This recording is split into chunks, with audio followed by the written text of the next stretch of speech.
Hello coders, and welcome to How to Fix. In today's video, we'll be focusing on a new bug that you might find challenging to solve. So without further ado, let's dive into today's bug. Let's start by executing code 1 to stimulate the error and watch the result. Now, here's the breakdown and the fix for the issue. Please halt the video to go through the explanation. Now we'll repair the code and observe the final output.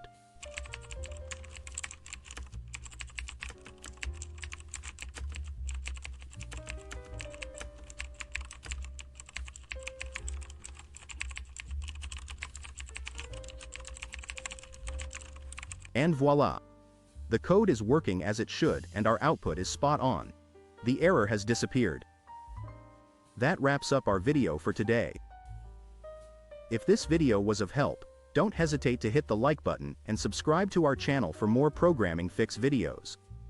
Keep the curiosity alive, keep growing, and happy programming to all.